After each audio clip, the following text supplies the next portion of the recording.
Ce jour d'idée pour l'élévation de l'âme de Abraham Ben Israq de Chonei Bracha, qui est décédé aujourd'hui et enterré aujourd'hui. Que Dieu ait son âme et qu'il aille tout droit au paradis. Amen. La question de Shimon. On voit dans beaucoup de Sfarim et dans beaucoup d'écrits, on parle beaucoup de la Kedusha de Yerushalayim à l'époque du Beth Amikdash et tout ce que ça représentait. Aujourd'hui, on palpe encore un tout petit peu la Kedusha de Yerushalayim, mais on ne sait pas ce que c'est. Alors comment ça peut nous manquer? Ouais, c'est une bonne question. Alors, je rappelle un peu ta question pour ceux les novices qui ne parlent pas, parce que tu as parlé moitié en hébreu, la Kedusha, etc. Donc, Yerushalayim, c'est le trône d'Hachem, c'est de là qu'Hachem régnait et gérait le monde entier. Une petite parenthèse intéressante, le monde le plus haut qui existe, c'est le monde des lettres. Quand Hachem a créé le monde, qu'est-ce qu'il a fait? Il a utilisé des forces, 22 forces. Et elles correspondent aux 22 lettres de l'alphabet. D'ailleurs, en hébreu, comment est-ce qu'on dit lettre? On dit hot. Qu'est-ce que c'est que hot? C'est un signe. Signe de quoi? Quand je fais un signe, c'est toujours le signe d'une chose. Les lettres sont des signes de quelque chose. De quelle chose? De ces 22 forces divines, qui sont le monde le plus haut qui existe. Il a agencé les différentes lettres, et comme ça, il a créé le monde. C'est pour ça que l'on dit que la langue sainte, c'est la langue que Dieu parle.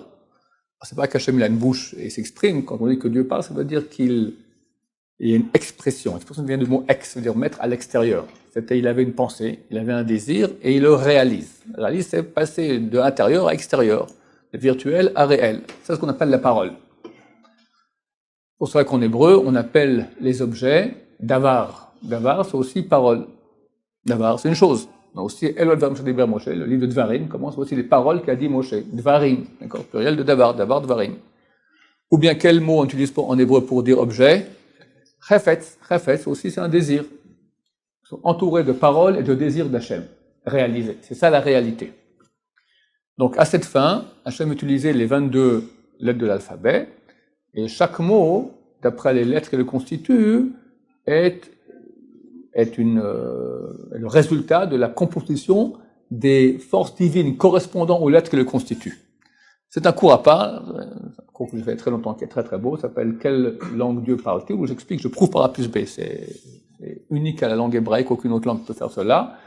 Comment vraiment, en jargon, on appelle qu'il y a une adéquation totale entre le signifiant et le signifié. Le signifié, c'est l'objet que je veux signifier en disant le mot, et le mot qui le signifie s'appelle le signifiant.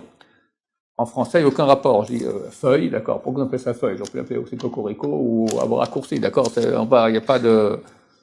C'est tout à fait arbitraire et aléatoire. En hébreu, non. Chaque mot correspond à l'essence même de l'objet qu'il désigne. Maintenant, non seulement Dieu crée le monde par les lettres, mais il gère le monde par les lettres. Comment il fait pour gérer le monde par les lettres? En fait, il gère le monde par je crois qu'on est aujourd'hui à 10 puissance 21 nombre d'étoiles qu'il y a dans l'univers. 10 puissance 21, ça fait 1 milliard, 100 milliards de milliards. C'est beaucoup, beaucoup. D'accord? Et ça augmente avec le temps. À quoi servent toutes ces galaxies et tous ces milliards d'étoiles? Hachem sert à beaucoup de choses, mais entre autres, Hachem on appelle ça le mazal. Le mazal, la gestion de l'humanité, de toute la nature, tout passe par le biais de ces étoiles-là. Maintenant, dans les étoiles, alors il y a le 10 puissance 21, mais aussi des choses essentielles. Il y a notre système solaire, qui est composé de 9 planètes. La Torah va dire qu'il y en a 7 qui sont 9. On ne les voit pas toutes. 7 qui sont 9. Il y a 12 signes zodiacales. On partage le ciel, d'accord, en 12 parties, et chaque mois correspond à un autre signe du zodiaque. Et enfin, il y a, qu'est-ce qui nous manque maintenant? Trois bases du monde. L'air, le feu et l'eau. Il y a aussi la terre, mais bon, la terre, elle est la base des bases, d'accord? On ne la prend pas en considération. Le feu, l'eau et la terre. Pardon, l'eau, le feu et l'air. Et par le moyen de tous ces éléments, Hachem va gérer le monde. Maintenant, quelles sont les lettres qui correspondent au feu, à l'air et à l'eau? Le feu, c'est Shin, Esh. Dans sa forme, là, on voit un peu comme un feu, comme ça. L'air, c'est Aleph, Avir. Et l'eau, c'est Mem, Maim. D'accord? Ça, ce sont les 3 lettres qui correspondent aux 3 bases. Quelles sont les 7 planètes qui sont 9? Ce sont les 7 lettres en hébreu qui peuvent prendre un dagesh. Kaf, Chaf, Bet, Vet, etc. Pourquoi est-ce que c'est 7 et 9? Parmi ces 7 lettres, il y en a 2 qui peuvent être finales aussi. Le Kaf et le P. Très bien. D'accord? 7 qui sont 9. Reste 12 lettres. 3 et 7, ça nous fait 10. Ça, c'est encore 12 pour arriver à 22. Ce sont les 12 signes du zodiaque.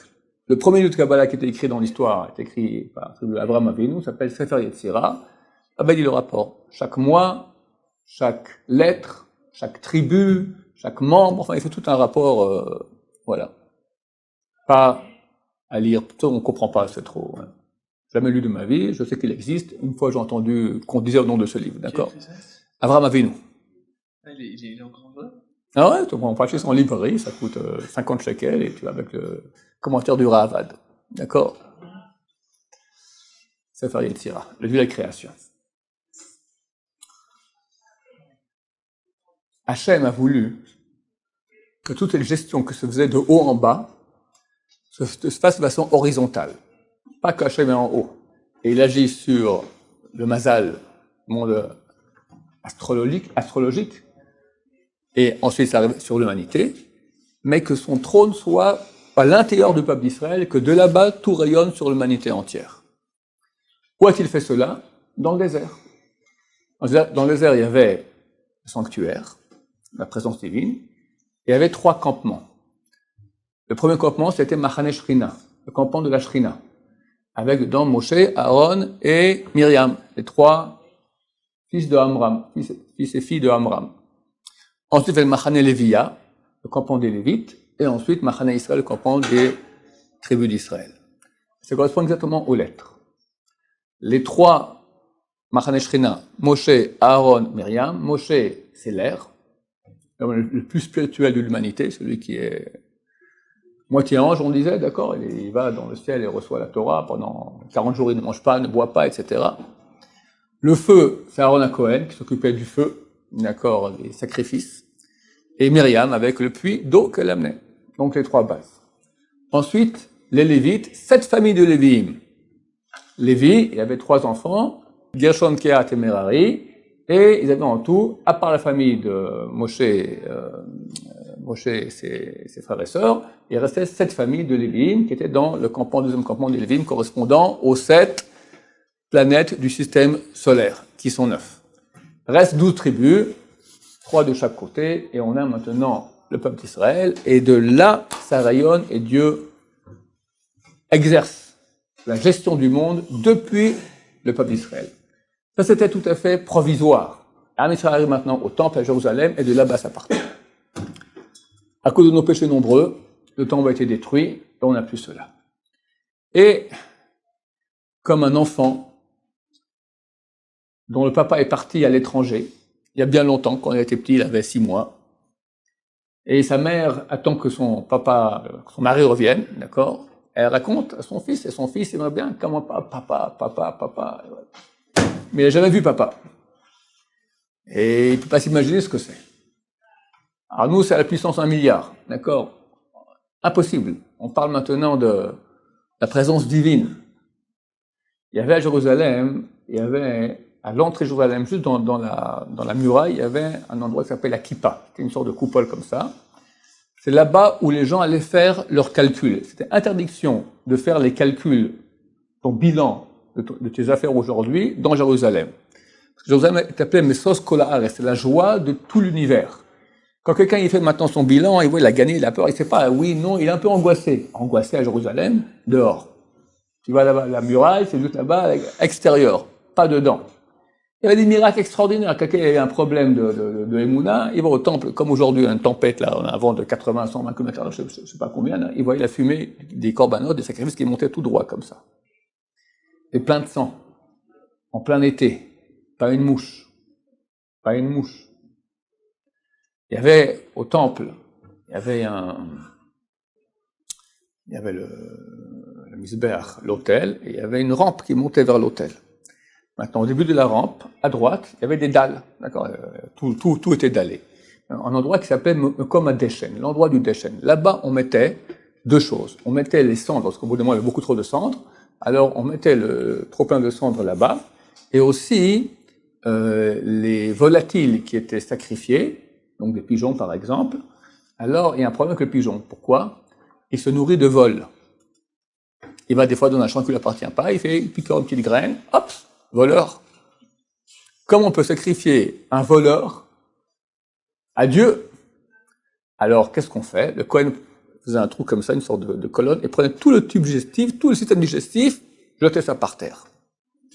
Qu'est-ce qu'il y a dans le tube digestif? Il y a aussi des excréments, en partie, d'accord? Ça ne sent pas très bon. Jetait ça par terre, le reste, on le sacrifiait à Hachem. Ok, alors au bout d'un moment, tu as un gros tas comme ça de tube digestif de pigeons en plein temps, c'est pas agréable. On s'est marqué Ayun Nivlaim Bimkomam. Ils étaient avalés sur place. Comme un soldat allé, c'est bloup, plus rien. Des tonnes de cendres, bloup, plus rien. Des tonnes de tubes digestifs, bloup, plus rien. On voyait ça de nos yeux. Ça, c'est ce que je te dis maintenant, c'est des petits trucs de rien, c'est les petits tours de magie, d'accord? La présence divine. Mais comment je peux en parler? Tu me dis qu'on sent Jérusalem, la présence. Oui, il y en a qui sentent un peu la Kedusha de Jérusalem. C'est déjà bien de la sentir, aujourd'hui. Mais c'est rien de rien. Quand Hachem reviendra très très très bientôt, Bezrat Hachem. Ah là là, j'ai envie de vous en parler. Ça fera l'objet d'un autre cours, d'accord? Alors comment on nous demande de regretter cette époque? Ce qu'on peut. Aussi, on nous demande de pleurer, mais on pleure sur quoi? On ne sait pas ce que c'est. Plus on se rapproche d'Hachem, plus notre amour pour Hachem grandit, plus son absence se fait ressentir. Un mari dont la femme est partie, ou une femme dont le mari est parti, d'accord, plus elle souffre de son absence, plus elle prouve qu'elle l'aime. Donc, on va dans l'autre sens. Comment on va faire pour plus souffrir de l'absence? On va plus aimer. Plus on comprend la grandeur d'Hachem, plus on comprend le grand chilou Hachem qu'il y a. Comment ça se fait que Dieu est le maître de tout, il est bon, il veut le bien, et à cause du mal qu'il y a dans le monde, que Dieu a voulu, Dieu a permis qu'il y ait le mal. Mais nous, on a de notre propre libre arbitre, on choisit de faire le mal, on amène le mal dans le monde. C'est un aussi mal que ça. C'est terrible, d'accord? T'as beaucoup de mal et beaucoup de souffrance. C'est une situation qui est anormale. Nous voulons qu'Hachem se dévoile, qu'enfin il y ait la vérité, que tout le monde reconnaisse la grandeur d'Hachem. Et quand quelqu'un désire cela beaucoup, alors il est en situation de souffrance quand il voit que cela ne se réalise pas. En cela, il y a la grande mitzvah que j'essaye de renforcer chez nos frères juifs, de tiper à l'Eshua, une mitzvah de attendre la Géoula. Comment? Avec une impatience extraordinaire, puissante, terrible. On n'en peut plus. Si on attend, Mashiach, il vient. On n'attend pas, il vient pas. Alors, Bestam Mashiach m'a dit, quand un invité doit venir à la maison, il faut l'attendre. Peu de gens attendent Mashiach, comme ça il m'a dit il y a 30 ans. Peu de gens attendent Mashiach. Bon, on espère qu'aujourd'hui il y en a plus, avec tous les malheurs qui nous entourent, tous les gens se mettent à appeler à attendre. Ben, Hachem, il viendra très très bientôt, j'espère, Berachamim. Dans le reste de la ville, à part le Beth Amikdash, il y a de la Gdusha dans toute la ville. Bien sûr. Et ça veut dire qu'il y avait moins de Gdusha dans le reste de la ville? Ne serait-ce que par exemple, le Maaser Sheni, on peut le manger qu'en sainteté, dans l'enceinte des murailles. Tous les corbanotes qui sont les Kodashim Kalim, il y a des corbanotes qui sont Kodashim, les saintetés graves, saintetés légères. Toutes les saintetés légères pouvaient se manger dans toute la ville, sainteté grave que dans l'enceinte du temple. Mais pas à l'extérieur de la ville. Donc on va faire une sainteté spéciale à Yerushalayim, c'est clair. C'est clair. Moi, je dis à tout le monde, si quelqu'un maintenant veut investir, il faut investir dans l'immobilier à Jérusalem, parce que dans quelques jours, allez, on va être gentil, quelques semaines, le mètre carré à Jérusalem vaudra des milliards, il n'y aura pas de prix. Pas de prix. Bien sûr, j'ai déjà dit cette Gemara qui dit que c'est une halakha aussi, un Shulchan Aruch, Even Ezer, chapitre 75, que s'il y a un couple qui habite non Jérusalem, mais Israël, d'accord, ou que ce soit en Israël, et l'un des deux veut monter à Jérusalem, l'autre ne veut pas, ils peuvent divorcer, et celui qui ne veut pas monter, ben, il ne reçoit rien. Ou il paye tout, d'accord. Si la femme ne reçoit rien, et si c'est le mari, il paye tout, la ktouba, le truc, etc. Donc c'est écrit à Kol Ayin Yerushalayim, tous montent à Jérusalem. C'est l'endroit de prédilection qu'Hachem aime, veut, et on prie sans cesse qu'il revienne, que nos yeux le voient revenir à Yerushalayim. Que nos yeux voient ton retour à Sion. On verra de nos yeux celui qui protège les yeux. Il ne protège pas les yeux, comment il peut voir Hachem revenir? Ça ne marche pas ensemble, c'est évident. Ken. Est-ce qu'il faut commencer à acheter un appartement? Bien sûr, achète. Ça se peut que ceux qui mériteront recevoir, mais je ne pense pas que Mashiach viendra, il pourra désapproprier, à part pour son palais, les choses qui sont nécessaires pour la royauté du Mashiach. Quelqu'un il a acheté, ça lui appartient. Ça reste qu'on ne va pas lui voler ça, d'accord? À moins qu'il y ait une raison, comme je l'ai dit, de la royauté du Mashiach. Hein? On peut acheter. Qu'est-ce que je te dis là? C'est écrit que les faubourgs de Jérusalem arriveront jusqu'à Damas. Donc achète près de Damas. Ça ira bien aussi. Et les gros juifs qui sont à l'étranger et qui n'achètent pas, où est-ce qu'il va les placer, ma chère? Mais t'as un problème, t'as vu combien de terrains vides on a ici? D'abord, on aura environ 1,5 million d'appartements vides. On pourra occuper sans aucun problème. Voilà. Ça, c'est clair. C'est bon? Qu'est-ce qu'on peut dire encore sur c'est une question, plus la personne est proche d'Hachem, comme j'ai dit. C'est un travail de Emouna et d'amour d'Hachem. Plus l'amour d'Hachem sera grand, plus son absence se fera sentir dans notre cœur. Et plus il y a de quoi pleurer. Et c'est vrai qu'à autre niveau, le fils d'Arva Yosef raconte que son père, à Tisha B'Av, il pleurait. Et le reste du monde, on essaie de pleurer, d'accord? Il y en a qui pleurent parce qu'ils n'arrivent pas à pleurer. C'est déjà bien. Oui. Celui qui est réveillé de toute façon, à 11h40, au lieu de rien faire et bêtement perdre son temps, faire Tikkun Rasol, bien sûr. 11h40. Ouais. C'est très dommage. Alors, profitez-en. 11h40, Tikkun Rasol, c'est très grand comme Tikkun. Rester réveillé exprès pour cela et mal étudier le lendemain, non. Mais si quelqu'un m'attend à réveiller de toute façon, alors qu'est-ce que tu perds ton temps? C'est un moment très très kadosh. Que ce soit par terre. Sous la maison, si tu peux. C'est pas toujours pratique, d'accord? Le minimal syndical, c'est par terre, même pas moins. C'est un mariage maintenant, tu vois, c'est le moment. Tu peux le faire assis aussi sur la table. Mais si tu es chez toi à la maison ou dans ta chambre ici, tu te mets par terre avec quelque chose qui fait écran entre ton corps et le sol, donc un coussin, une ternelle, etc. T'enlèves les chaussures. Tu mets des chaussures ou des pantoufles, enfin pas des chaussures de cuir, et tu lis dans le Sidour Tikkun Rachel et Tikkun Léa. Rosh Chodesh fait que Tikkun Léa, et pas assis. Tous les jours on fait pas Tachanoun, tu le fais pas assis par terre, assis sur une chaise, normal. Que quand on fait Tachanoun, on fait aussi Tikkun Rachel et Tikkun Léa, et on fait les deux assis par terre. C'est bien, alors maintenant pour faire mieux, tu te mets sous la mezouza, encore mieux tu mets un peu de cendre ici. Et un peu mieux, tu pleures. Si on peut le faire par terre dans la finale ici? Ouais, tout à fait. Ouais. C'est pas marqué comme ça, c'est marqué que le Mashiach il vient. Bon, on est en train de passer sur un autre sujet là, mais si tu me poses la question, on va y répondre tout de suite. Alors, c'est marqué que 3 choses viennent avec inconscience. Un scorpion, une trouvaille et Mashiach. Une trouvaille, tu peux pas dire maintenant je vais faire un tour, tu vas où? Je vais chercher une trouvaille. Tu te balades, j'ai trouvé, d'accord? Un scorpion, c'est pas, tu lui dis, allez, je vais me faire piquer par un scorpion. Enfin oui, mais d'habitude, quand tu le vois, c'est par... Et Mashiach, il vient par surprise aussi. Tu me dis, ouais, mais tout le monde l'attend. D'abord, on l'attend pas. Ensuite, celui que nous attendons, c'est pas lui. Chacun l'imagine, si c'est un Litaï, il est avec Litaï, c'est Hassidi, c'est les Misro, il est Misro, c'est etc. Et tous on sera super étonnés, parce qu'il sera vrai, et nous, on n'est pas vrai. On n'est pas vrai. Avec lui, il y aura un dévoilement de la chaîne terrible et on sera super surpris. Enfin, je veux dire, c'est dommage. On était inconscient. On est complètement inconscient. On parle Mashiach, mais qui est conscient de ce que c'est? On était conscient de ce que c'est, mais on ferait une tchouva à l'époque du faux Messie Shabbat Tzvi. il y a 400 ans environ, d'accord, une grande pub comme quoi c'était le Messie, et les gens ont cru. Beaucoup de peuples juifs ont cru. Mais qu'est-ce qu'ils faisaient? Les femmes et les enfants faisaient des jeûnes 3 jours consécutifs, 72 heures sans manger et parler, sans manger et boire, 72 heures, des enfants, des femmes. Ils n'avaient rien comme signe comme on a aujourd'hui. Aujourd'hui, on a tout. Mais tout, d'accord? Et on bouge quelque chose, allez, peut-être qu'on fait un petit quelque chose, un petit minus en plus. Inconscient parfait. Donc ça correspond aussi tout à fait à ce que dit la Gemara. Baruch Adonai, Olam Amen V'Amen.